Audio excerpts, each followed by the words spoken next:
എല്ലാവർക്കും നമ്മുടെ പുതിയൊരു വീഡിയോയിലേക്ക് സ്വാഗതം. ഇന്ന് ഞാൻ വന്നിട്ടുള്ളത് നമുക്ക് ഈ ചൂട് സമയത്തൊക്കെ വളരെ ഈസി ആയിട്ട് തയ്യാറാക്കിയെടുക്കാൻ പറ്റുന്ന നല്ലൊരു ഡ്രിങ്കിൻ്റെ റെസിപ്പിയുമായിട്ടാണ്. അപ്പോൾ നമുക്കിത് എങ്ങനെയാണ് തയ്യാറാക്കുന്നതെന്ന് നോക്കാം.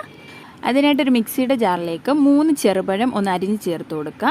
ഇപ്പോൾ ചെറുപഴത്തിന് പകരം നിങ്ങൾക്ക് നേന്ത്രപ്പഴം വേണമെങ്കിലും എടുക്കാവുന്നതാണ്. ഇനി ഇതിലേക്ക് 10 രൂപയുടെ 2 പാക്കറ്റ് പാൽപ്പൊടിയാണ് ചേർത്ത് കൊടുക്കുന്നത്. ഇനി 5 രൂപയുടെ 1 പാക്കറ്റ് ബൂസ്റ്റ് കൂടി ഇതിലേക്ക് ചേർത്ത് കൊടുക്കുക. മധുരത്തിനായിട്ട് ഞാനിപ്പോൾ ഒരു 2.5 ടേബിൾ സ്പൂൺ അളവിൽ പഞ്ചസാര ചേർത്ത് കൊടുക്കുന്നുണ്ട്. മധുരമൊക്കെ നിങ്ങളുടെ ഇഷ്ടത്തിനനുസരിച്ച് കൂട്ടിയോ കുറച്ചോ എടുക്കാവുന്നതാണ്. ഇനി 1/2 ടീസ്പൂൺ അളവിൽ ഏലക്കാപ്പൊടി ചേർത്ത് കൊടുക്കുക. ഏലക്കാപ്പൊടി ഇല്ലെന്നുണ്ടെങ്കിൽ ഒരു ഏലക്ക ചേർത്ത് കൊടുത്താലും മതി.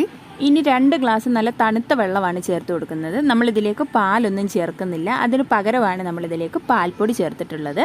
വെള്ളം ചേർത്ത് കൊടുത്ത് നന്നായിട്ടൊന്ന് ബ്ലെൻഡ് ചെയ്തതിന് ശേഷം നമുക്കൊരു ഗ്ലാസ്സിലേക്ക് മാറ്റാം. അപ്പോൾ ഇത്രയേ ഉള്ളൂ കേട്ടോ. വളരെ സിമ്പിളും വളരെ ടേസ്റ്റി ആയിട്ട് തയ്യാറാക്കി എടുക്കാൻ പറ്റുന്ന നല്ലൊരു ഡ്രിങ്കാണ്. അപ്പോൾ ഒരു തവണയെങ്കിലും ഇതുപോലൊന്ന് ട്രൈ ചെയ്ത് നോക്കുക.